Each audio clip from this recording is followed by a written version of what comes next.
Olá, vamos falar um pouco sobre a tabela de rubricas, que é o evento S1010. Vamos detalhar um pouco sobre informações gerais, falar um pouco sobre as rubricas de vencimento, desconto informativas e também sobre a natureza de rubricas que está vinculada à tabela 3 do E-Social. Vamos lá. A tabela de rubricas apresenta o detalhamento das informações das rubricas constantes da folha de pagamento do empregador ou do órgão público, permitindo a correlação destas com as constantes da tabela 3, natureza de rubricas, da folha de pagamento do E-Social. É utilizada para a inclusão, alteração e exclusão de registros na tabela de rubricas do empregador. As informações consolidadas dessa tabela são utilizadas para a validação dos eventos de remuneração dos trabalhadores. Portanto, é o empregador que informa ao E-Social quais rubricas ele pretende utilizar para demonstrar todos os pagamentos e descontos efetuados aos seus trabalhadores. Ele não precisa de utilizar uma tabela específica do E-Social. Ele vai criar e vai dar o nome que ele quiser para cada uma das suas rubricas e vai simplesmente relacionar aquela rubrica que ele acabou de cadastrar a uma natureza de rubrica presente numa das tabelas do E-Social. Mas o nome, o formato e as incidências caberá ao empregador definir. Os códigos de rubrica a serem informados neste evento não podem iniciar com a expressão E-Social. Então, os 7 primeiros dígitos de qualquer descrição desse evento não pode ter os caracteres E-Social. Isso ocorre porque o E-Social utiliza tabelas padrões nos módulos simplificados e elas começam exatamente com esse código, E-Social 001, salário, E-Social 1002, horas extras, etc. Tá? No layout, há a regra impedindo, inclusive, essa codificação, que vale para todas as tabelas. Nenhuma pode começar com o código E-Social.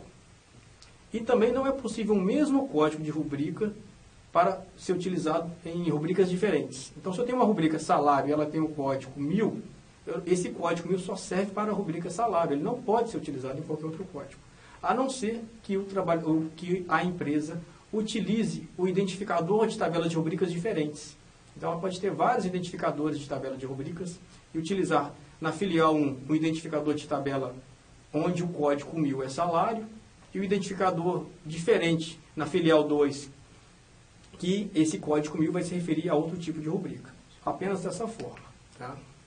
E nós temos 3 tipos básicos de rubricas. As de vencimento, desconto e a informativa, que também pode ser informativa dedutora.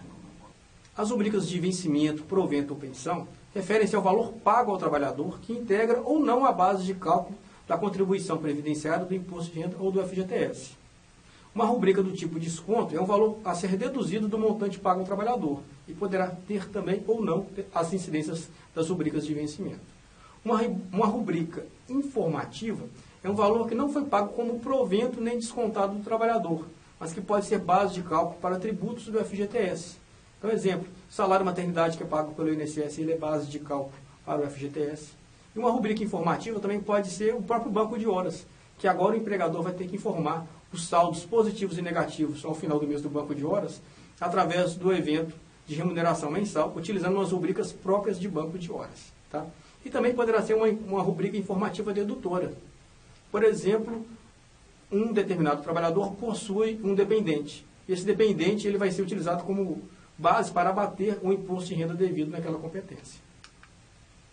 E aí, o seguinte, quando ele vai cadastrar uma rubrica no E-Social, ele tem que também fazer uma categorização e fazer um relacionamento dela com a tabela de rubricas. Então, se ele cadastra uma rubrica e coloca que ela é o código 1000 salário, ele vai ter que relacioná-la na tabela de rubricas, como vocês podem ver na tela que nós vamos mostrar agora. Nesse relacionamento, o E-Social não faz nenhum batimento.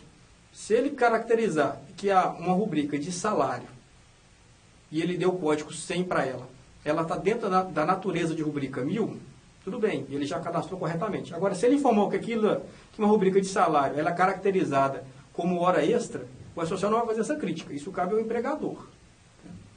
E esses códigos de natureza de rubricas presentes na tabela 3 do E-Social, eles têm a seguinte organização. Os que começam com o código 1000 são relacionados aos proventos. Se começa com 2000, são prêmios, empréstimos, vestuário, equipamentos. 3000, verbas relacionadas aos contribuintes individuais. E assim por diante. Você, empregador, poderá consultar a tabela 3 do E-Social dentro dos layouts e verificar qual é o enquadramento correto para cada uma delas. E vai ser a partir disso que nós teremos os cálculos também dos tributos sobre aquela folha. Ok. Então, depois de fazer essa integração entre a rubrica que ele está cadastrando com a tabela de natureza de rubrica, aí ele vai ter que mostrar a incidência que vai ter sobre cada uma delas, que nós veremos no próximo vídeo. Até lá.